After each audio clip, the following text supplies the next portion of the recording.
서기관과 바리새인들을 꾸짖으시는 예수님의 말씀이 계속 이어지고 있는데, 이 서기관과 바리새인들을 향하여 예수님의 꾸짖음의 대표적인 것은 외식하는 자로 계속해서 꾸짖으시죠. 물론 앞에서 맹인으로도 꾸짖으셨고 했는데, 이 외식하는 자에 대해서는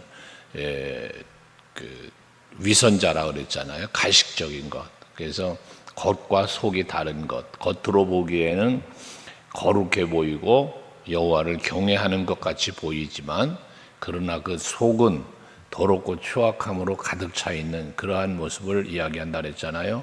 그래서 그런 외식하는 위선자적인 삶을 사는 저들에게 오늘 27절에 보면 회칠한 무덤 같다라는 말씀을 합니다. 이 회칠한 무덤이라는 것은 우리나라 같은 경우에 무덤을 보면 이렇게 대리석을 한다든지 여러 가지 모양들이 있잖아요. 나름대로 그 무덤의 모습을 좀 부한 자들은 좀 아름답게 멋지게 꾸미는 그런 모양이, 예를 들어 그 당시에 이 팔레스틴의 무덤은 그 하얀 그 회를 이렇게 발라서 무덤을 만들었다고 그래요. 이게 부의 어떤 모양이고요. 그런데 그 회칠한 무덤을 갖다고 말씀하면서 겉으로는 아름답게 보이나 그 안에는 죽은 사람의 뼈와 모든 더러운 것이 가득하도다. 그렇죠. 무덤은 겉으로 보기에 아무리 아름다워도 그 속에 들어있는 내용은 물론 사람의 시체잖아요. 그게 썩으면 흙으로 돌아가는 아무것도 아닌 그런 것들이 들어있는 거잖아요. 그 서기관과 바리새인에게 외식하는 자라 꾸짖으며 회칠한 무덤 같다고 한 것은 바로 그거예요. 겉으로 보기엔 너희 모습이 이렇게 경건한 모습이 또 보이고 하나님의 말씀대로 사는 것 같이 보이지만, 그러나 너희 속은 더럽다는 게, 죽어 있다 그 말이, 생명이 없다 그 말입니다. 우리가 신앙생활하면서 겉모습만 번들어한 것이 아니라 우리의 속사람이 새로워져야 하는 것이죠. 그래서 옛 구습을 따르는 옛사람을 벗어버리고 새사람을 입으라고 할 때, 그 새사람이라고 하는 것은 속사람의 변화를 말하는 거예요. 우리 심령의 변화를 말하는 거죠. 그래서 28절에 이와 같이 너희도 겉으로는 사람에게 옳게 보이되 안으로는 외식과 불법이 가득하도다. 사람에게 보이려고 하는 모습이 이들에게 있었다는 거예요. 우리는 사람들이 나를 알아주고 사람들이 보는 데서 내가 무언가를 하고, 여기에 초점이 포커스가 맞춰지면 우리들의 헌신도 수고도 하나님 앞에 합당치 못한 모습이 될 수도 있어요. 우리는 항상 하나님 앞에서 하나님이 보시는 가운데, 오죽하면 예수께서 그러잖아요. 오른손이 하는 일을 왼손이 모르게. 이게 하나님이 기뻐하시는 섬김, 헌신이라 그 말씀이거든요. 그래서 사람에게 보이려고가 아니에요. 사울왕 같은 경우는 사람 앞에 하나님이 세우신 왕인데도 초대왕 아니야, 이스라엘의 초대왕이 하나님이 세운 거단 말이에요. 그럼 하나님 앞에서 내게 왕의 권세를 주신 하나님께 감사하고 하나님의 뜻에 합당하게 그가 살아야 되는데, 그는 항상 사람을 봤어요, 사람을. 그러니까 그 모습이 하나님 보시기에 합당치 않아서 결국은 하나님이 세우신 왕이었지만 하나님께 버림받는 왕이 되고 말았단 말이에요. 우리는 사람을 물론 사람이 본이 된다는 의미에서는 사람들에게도 우리가 아름다운 믿음으로 살아가는 거 필요하죠. 그러나 내가 하는 모든 행위의 목적이 사람에게 있으면 안 된다 그 말이에요. 하나님께 있어야 된다는 거죠. 그래서 하나님 앞에 우리는 어제도 말씀 우리가 오후에 나눈 것처럼 하나님 앞에 정직하고 하나님 앞에 즐거워하는 마음, 이게 우리들에게 있어야 될 마음이라는 겁니다. 하나님 앞에서. 또 29절 이하에는 선지자들의 무덤을 만들고 의인들의 비석을 꾸미며 이르되, 그랬어요. 이건 뭐냐 하면 자기의 조상들이 선지자를 죽였잖아요. 하나님의 말씀을 선포하고 하나님께로 돌아오라고 계속해서 외치는 그 선지자들을 이들이 죽였단 말이에요. 그 무덤이 제대로 이렇게 꾸며진 무덤도 되지 못한 채 그 시체마저 참 버림받은 것처럼 그렇게 되어진 그런 순교자들도 있었지 않았겠어요?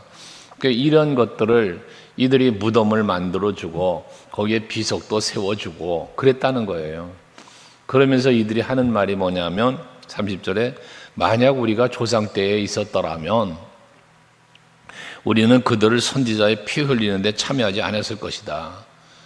다시 말해서 우리는 우리 조상들처럼 이 선지자를 죽이는 일에 우리는 함께하지 않았을 것이다 라는 이야기를 그들이 했다는 거거든요.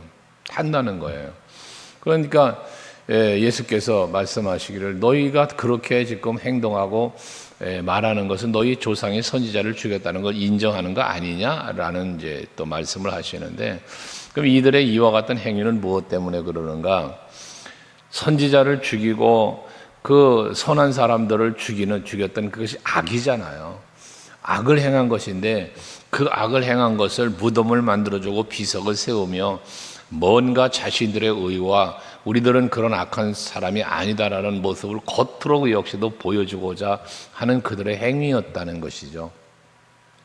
우리 간혹 그런 얘기 하잖아요. 예수 믿지 않는 분들을 보면 제사를 지내잖아요.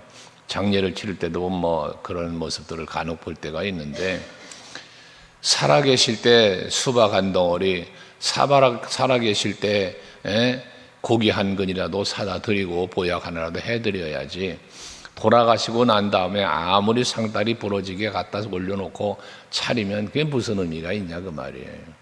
그러니까 저는 살아계실 때 다 하라고 그러지만 우리가 항상 그런 현실적인 감각 그리고 진실한 모습, 이것이 이루어져야 되는데 이들은 계속해서 이렇게 사람들 앞에 자신들의 의와 자신들의 어떤 선한 행위와 이런 걸 자꾸 드러내려고 하는 이런 모습을 자꾸 보였다는 것이거든요.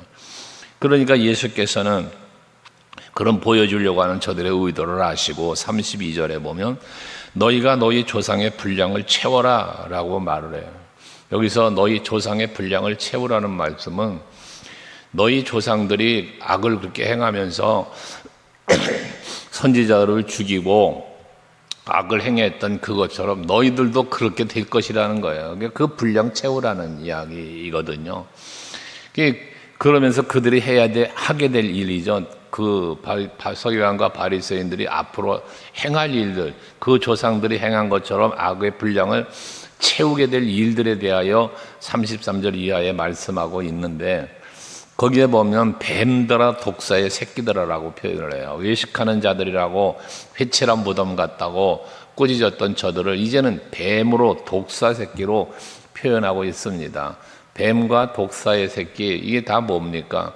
아담과 하와를 유혹했던 뱀의 유혹, 이걸 말하는 거 아니야. 이게 뱀은 간교함을 말하는 거예요. 간교함.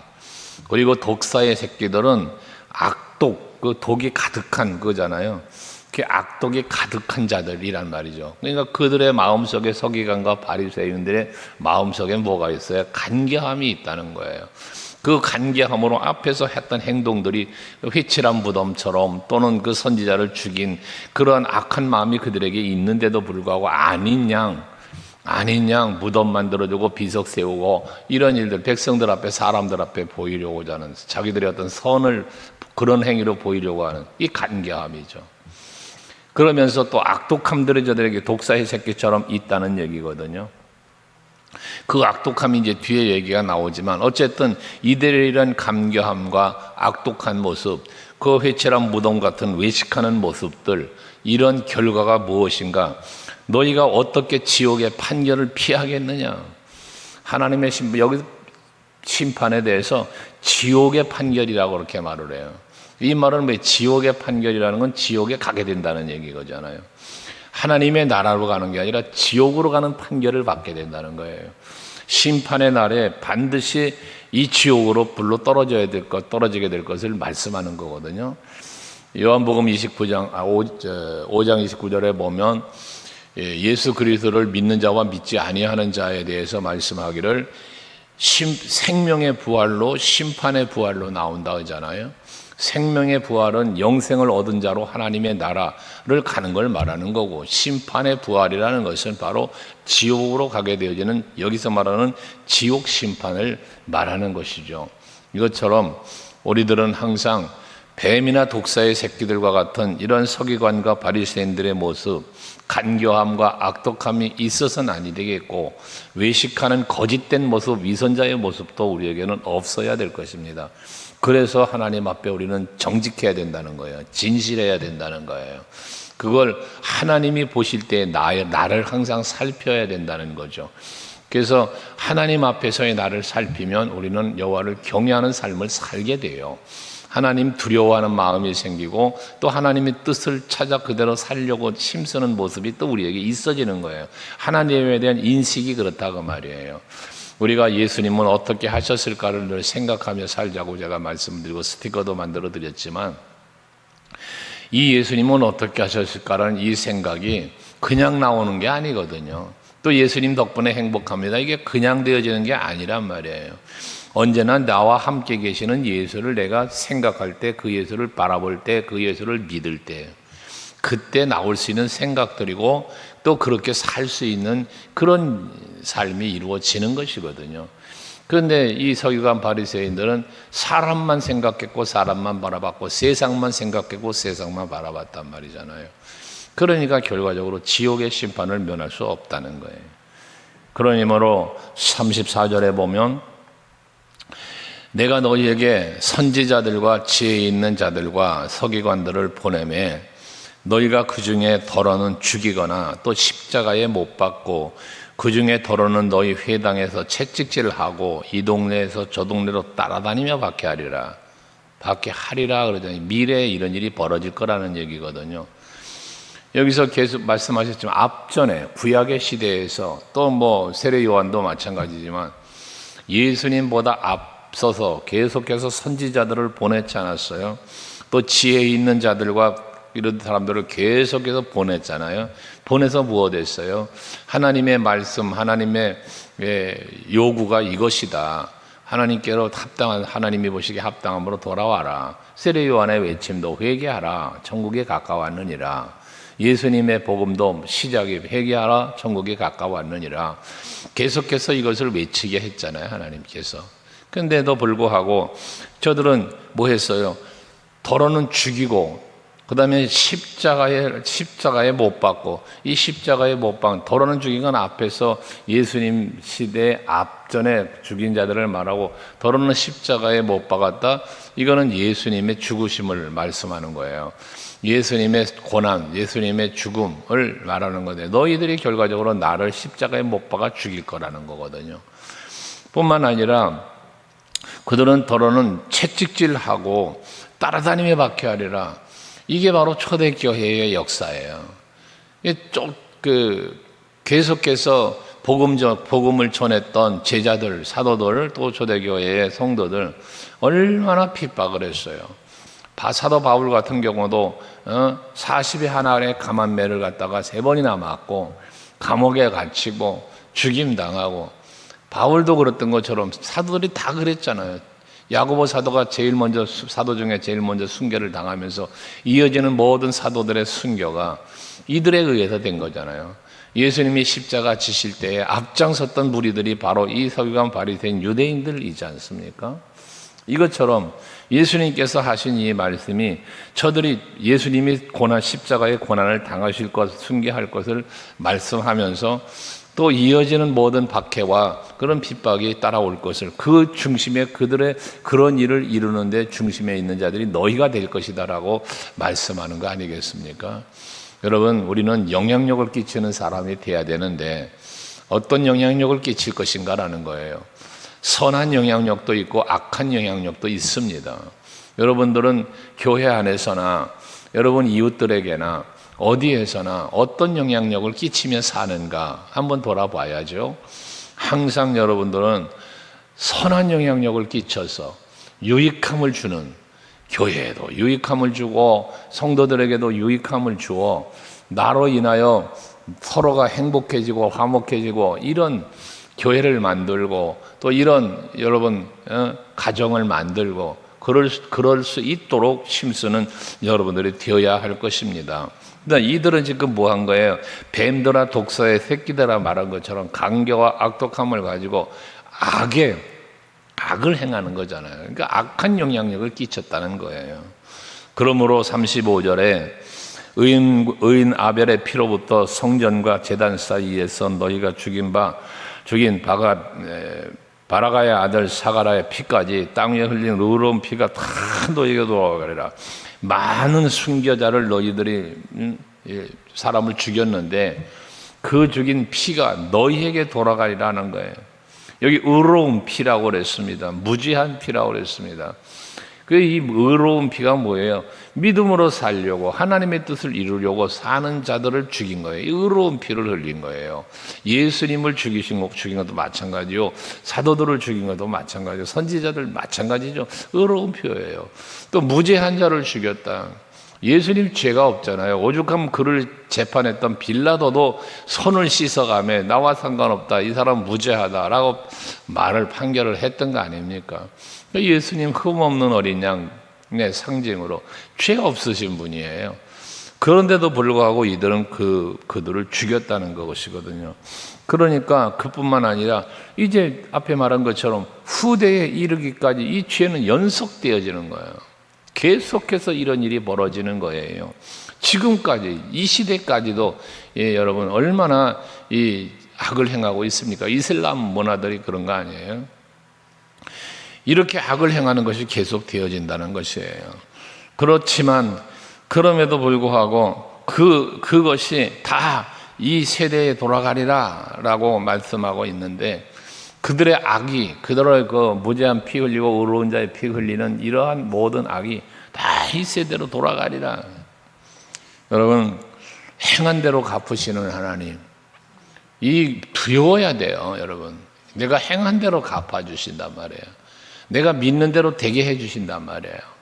이것이 복이라고, 3대 복이라고 제가 앞에 걸어놨지만 이게 복일 수도 있고 저주일 수도 있다고 늘 말씀드리잖아요. 내게 믿음대로 될지어다가 복이 되는 사람이 있는가 하면 그게 저주가 될 수도 있단 말이에요. 믿음이 없는 사람에게는요. 내가 무엇을 심느냐에 따라 복이 될 수 있고 저주가 될 수도 있단 말이에요. 나의 행위가 어떠냐에 따라서 선과 악을 놓고 생각했을 때 내게 복이 될 수도 있고 내게 저주가 될 수도 있다는 거잖아요. 그러니까 하나님의 축복의 원칙이라고는 말했지만 이것이 저주의 원칙일 수도 있다는 생각을 해보면 심히 두렵고 떨리는 마음으로 우리는 살아야 된다는 거예요. 나에게 갚으시는 하나님. 여러분, 내게 하나님이 나에게 갚아주실 때에 무엇을 갚아주실까? 여러분의 믿음을 보시고 그 믿음에 합당한 것으로 갚아주시고 선을 보시고 선에 합당한 것으로 갚아주시는 이러한 은혜가 우리가 누리는 되어야 하지 않겠습니까? 근데 이들은 그러지 못했다는 거잖아요. 그러면서 37절에 보면 끝없이 용서하시고 끝없이 사랑하시는 이러한 하나님의 사랑을 말하잖아요. 암탉이 그 새끼를 날개 아래 모음같이라는 표현을 했어요. 매나 이 병아리를 닭을 잡아먹는 그러한 짐승들이 있으면 닭은 그 새끼를 다 품에 안잖아요. 저는 어린 시절에 이걸 많이 봤어요. 그 여러 마리의 병아리들이 그 어미닭이 뭐 크지도 않아요.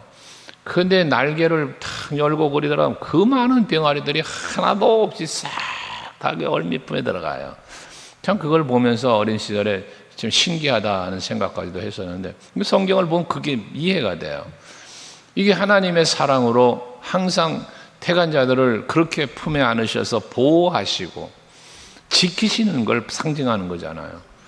그렇게 너희들을 그렇게 수없이 선지자들을 죽이고 또 했던 너희들을 그렇게 계속해서 몇 번을 내가 했냐? 끝없이 했다는 거 아니에요? 그런데 너희가 원하지 않았다. 하나님께서는 너희들을 사랑으로 품고 너희들을 지키고 보호하며 복된 삶을 살아갈 수 있도록 율법도 주시고 올바른 길을 제시하시고 그렇게 출애굽의 가나안에 이르기까지를 인도하며 역사하셨던 것 같은 푸른기둥 불기둥으로 지키는 것처럼 암탉이 병아리 새끼를 그렇게 품에 안는 것처럼이란 비유지만 또는 때로는 출애굽기 독수리 날개로 업은 은혜다 뭐 등등으로 표현하잖아요. 그렇지만 너희가 원치 않았다. 그러니까 그 원치 않은 결과가 무엇입니까? 하나님의 끊임없는 용서와 사랑을 거부한 저들의 결과가 무엇이에요? 나의 생명이신 살 길을 제시하시고 복된 길을 예비하시고 인도하시는 걸 거부했으니까, 그걸 원치 않고 버렸으니까 그 버림의 결과, 생명이신 예수를 버린 결과는 황폐해서 버림받으리라. 생명력을 잃어버린, 황폐되는 이유가 뭐예요? 생명력이 없는 거예요. 곡식이 나지 않는 거예요. 풀이 나지 않는 거예요. 짐승이 살 수 없는 거예요. 생명력을 다 잃게 되는 거예요. 여러분, 우리의 생명은 예수께 있습니다. 그러므로 내가 예수를 영접하고 예수와 더불어 살아갈 때 내가 사는 일이 일어나는 거예요. 근데 내가 예수를 버리고 예수를 떠나고 예수를 잊고 살면 거기에는 생명의 역사가 일어나질 않아요. 어제도 복음에 대한 말씀을 드렸습니다만 복음이 있는 곳에 생명이 있는 거예요. 거기서 우리가 복음이 체험이 나오는 거라는 거죠. 오늘도 한 달을 여러분 말씀 안에 사셔요. 하나님의 은혜를 기억하며 사시고요. 거기에 여러분의 새 생명의 역사가 여러분 삶 속에 풍성하게 넘쳐나게 될 줄로 믿습니다. 예수와 동행하는 삶, 예수의 손을 붙잡고 살아가는 한 날, 그걸 느끼는 거예요. 내가 예수가 내 곁에 계시고 나와 함께 동행하고 계시는, 내가 어디를 가든지 무엇을 하든지 항상 함께 하시는 예수, 그 예수를 바라보고 의지하면서 믿음의 승리를 이루는 이 하루의 삶이 되시기를 축복합니다. 기도하겠습니다.